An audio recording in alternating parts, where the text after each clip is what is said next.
There are a whole host of spirits and creatures that appear throughout Scottish folklore. Some take on very specific forms, and as a group have very similar attributes. Think of creatures such as the kelpie, the bhehier, or the Urisk. But there are many other entities that are perhaps not as great or famous enough to become legendary creatures in their own right, but are nonetheless troublesome and even murderous on occasion. For these creatures, we separate them into broad groups, and in today's tale we will see a spirit that belongs to the collection of Bogles. Bogles are lesser malevolent spirits and can appear in a great number of forms, from sly bothersome goblins to large ferocious beasts and anything in between. They are by their very nature wicked, but not all are evil. Some are merely tricksters, kin to the brownies but far less helpful, while others are great lumbering creatures who dwell in the dark hidden areas of Scotland and prey upon passersby. Our story today concerns just such a creature, the Bogle of Bogandoran.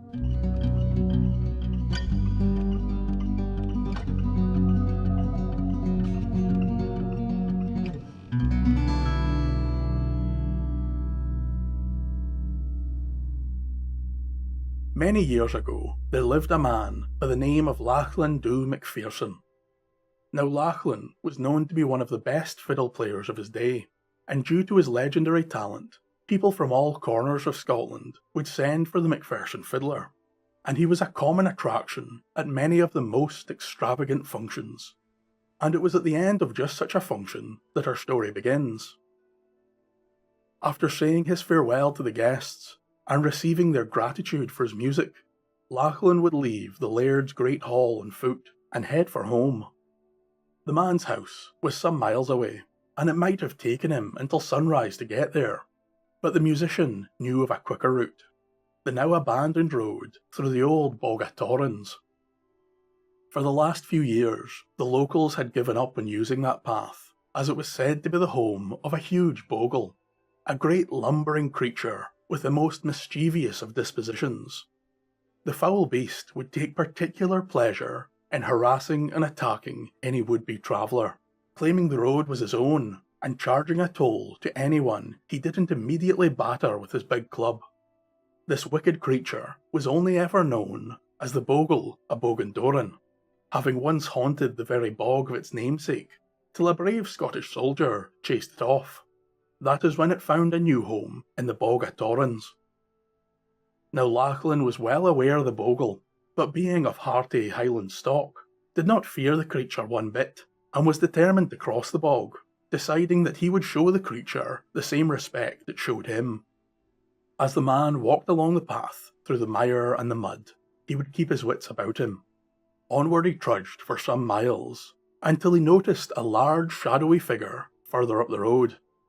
The dark being stood completely still, as if awaiting the man, and as Lachlan walked closer, he soon came upon the dreaded beast of Bogandoran.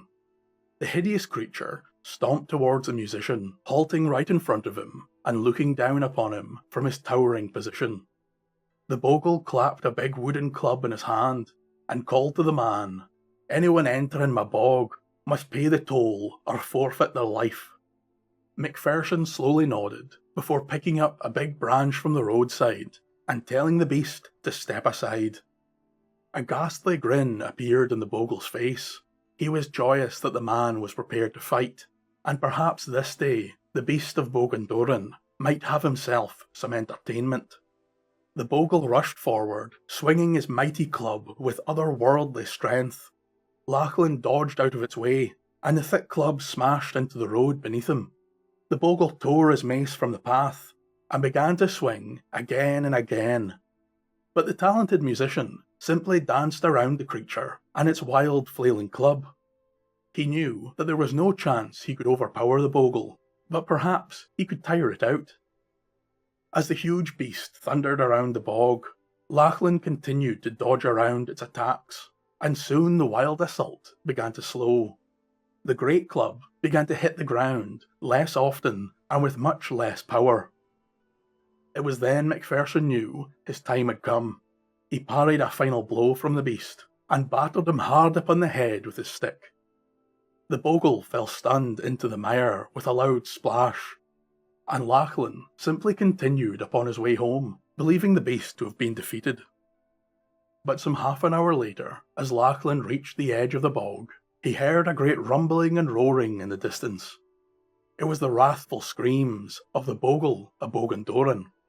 "You may have bested me with your tricks this time, Macpherson, but I vow that on one day I will find you, and on that day you will die." Lachlan never took much stock in the creature's threats, and knew it was not likely to leave the bog. That night the man returned home, and slept well in his comfy bed, with no worries of the Bogle. Days would pass, and then weeks, with no sign of the creature's retaliation, and by the time months had came and went, Macpherson had quite forgotten about his encounter altogether, and was happily busied with his music. Eventually, Lachlan was invited to play for a particularly wealthy laird at a lavish party up in the Braes, which he was more than happy to attend. It was quite the night, filled with singing, dancing, music, and all other forms of festivities. After the celebrations had died down, Macpherson once again said his farewells to the guests, and received much praise for his fiddle playing, before donning a thick coat and heading off into the darkness to return home. This time, the man was coming from an entirely different direction, and decided that he would take the path that ran through the old hollow of Aldahuish. But as his journey continued, Macpherson found the path was far more overgrown than he had remembered, and it soon became a struggle to push his way through the bushes. Eventually he was forced to crawl upon all fours, dragging his fiddle case behind him as he pushed his way through the undergrowth. This is when he stumbled upon a pair of huge clawed feet.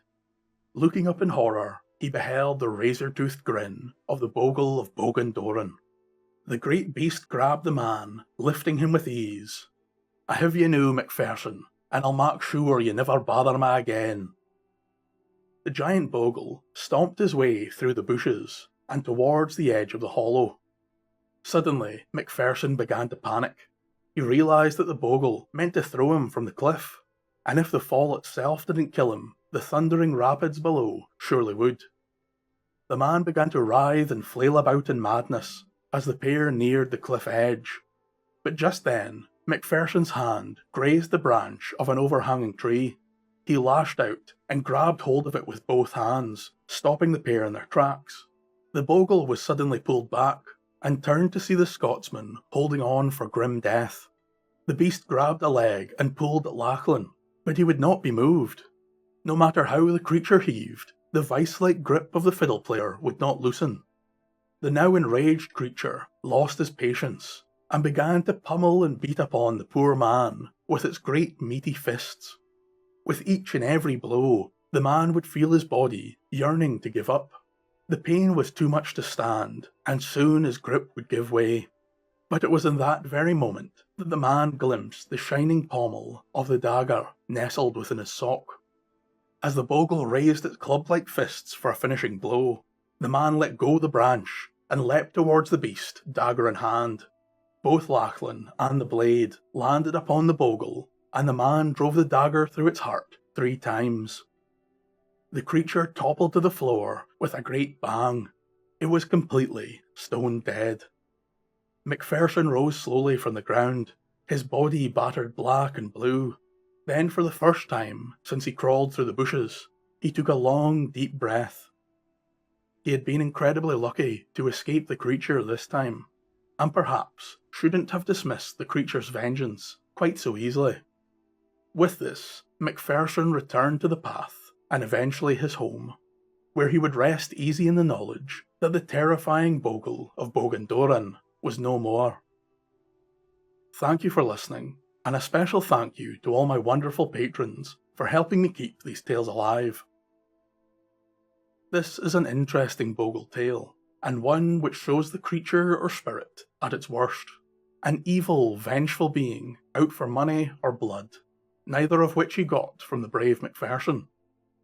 But to me, this tale sounds similar to some giant stories or those with trolls. where the creature demands a toll for passing its land, and is often violent if the money or goods are not quickly given. And in that vein, it very much fits into a classic fairy tale narrative. Although this story is a somewhat well-known folktale, it has no known place of origin. From some context clues, I believe it occurs on the western end of the Scottish borders, but it could just as easily occur in the Highlands, as none of the places mentioned in the tale actually exist in Scotland. The Bogatorans, Bogandoran, and Aldahuish are entirely made up, setting the tale in some unknown, vaguely Scottish-sounding places. This seems like the kind of thing that would appear in a story being told outside of Scotland, perhaps a half-remembered folktale from the old country, to which these fictitious names were merely attached. It was well known that the old Scottish storytellers would include place names local to where they told the story, but never before have I seen so many names that were entirely fictitious. This suggests to me that the modern version of this tale at least did not originate in Scotland, and is more than likely a misremembered version of a far earlier tale. That's my theory anyway. There is one other version of this tale that I'm aware about, in which the Bogle is replaced with a haunting spectre, a ghostly being that appears in the bog late at night, terrorising would-be travellers or passers-by. Strangely enough, the what I believe to be fictitious names also appear in this tale, so I wonder if someone read the first tale and took the term Fey Spirit very literally, and this is how we ended up with such a ghost story. Again, most of this is based entirely on my own thoughts and opinions, as I've struggled to find any good sources relating to this tale or much about its history, but I did really enjoy it, and it has all the makings of a classic peat fire story. Thank you again for listening, and let me know if you would be interested in a video diving into the history and folklore surrounding Bogles in general. And until next time, slán va.